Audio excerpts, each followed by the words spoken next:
तो next question क्या बोल रहा है हमें, in Young double slit experiment I naught is the intensity at the central maxima and beta is the fringe width, the intensity at a point P distance x from the central will be कितना हो।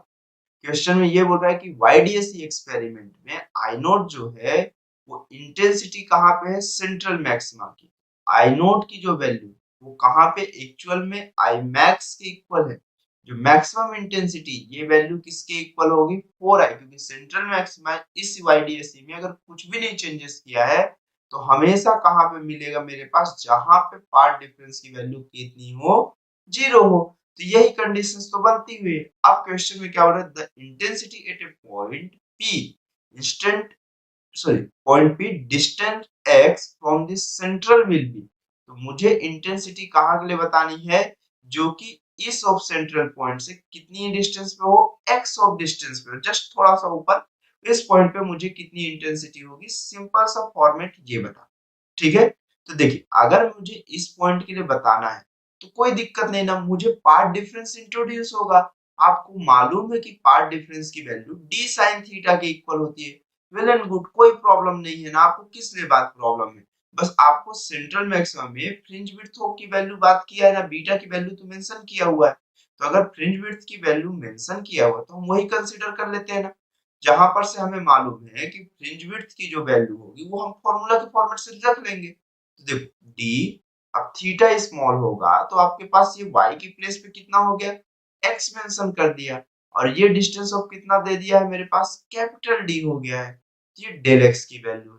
ये हमारे पास actual में कैसा difference है, path difference. अब हमें कैसा चाहिए कि अगर इस प्लेस के लिए इंटेंसिटी ऑफ कोई सी चाहिए तो वो कितना होगा मेरे पास, 4i इंटू कॉस स्क्वायर 5/2 चाहिए। तो मुझे फेज डिफरेंस तो चाहिए। तो phase difference is equal to 2 pi into lambda into कौन सा, पार्ट डिफरेंस होता है, जहां से 2 पाई अपॉन ऑफ लेमडा और ये dx by of capital D हो जाएगा, ठीक है। अगर मैं यहां से देखूं तो बीटा की वैल्यू एक्चुअल में क्वेश्चन में बोला है कि मेरे पास फ्रिंज विड्थ ऑफ बीटा है। बीटा की जो वैल्यूएशन होती है वो आपको डायरेक्टली ऑफ मालूम है कि बीटा की value lambda by of capital D upon of small D होता है। तो जहां से ये जो फेस की वैल्यू आएगी, अगर ये फॉर्मूला है तो बस मैं इसमें, क्योंकि देखिए मुझे ना स्मॉल डी की वैल्यू मेंशन है और ना कैपिटल डी की वैल्यू मालूम और ना वेवलेंथ की वैल्यू मालूम है, मुझे सिर्फ बीटा और आई नोट है। तो मुझे ये आंसर में सिर्फ बीटा और आई नोट ही चाहिए।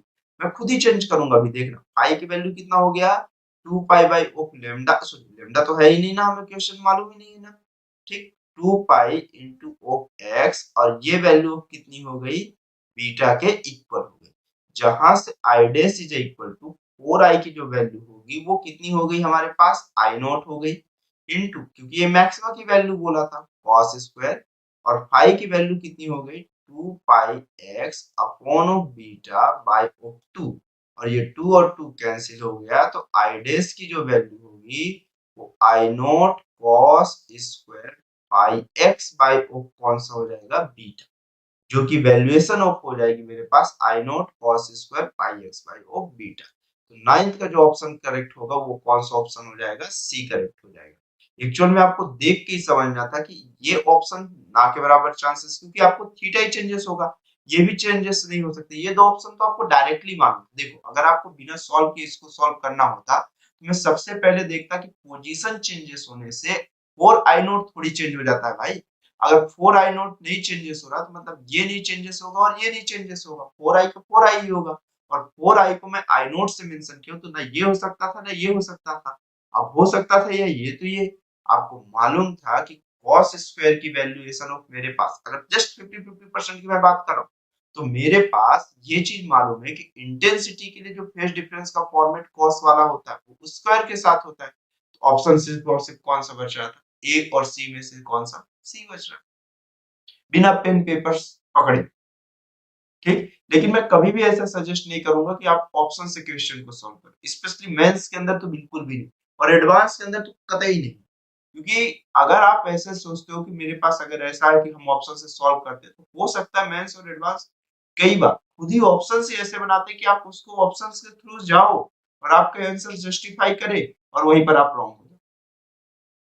ठीक, तो आपको कहीं पर भी ऐसे किसी भी प्रोग्राम में उसमें जाना ही नहीं मेंस और एडवांस के, जहां पर आपको ऑप्शन से सॉल्व होने के लिए हो रहा हो इजीली है, क्योंकि आपके पास टाइम है 3 ऑफ मिनट 2 मिनट के आसपास का टाइम ड्यूरेशन 2 मिनट और समथिंग ऑफ होता है, बहुत सफिशिएंट टाइम, इतने इजी ऑफ क्वेश्चंस रहते हैं।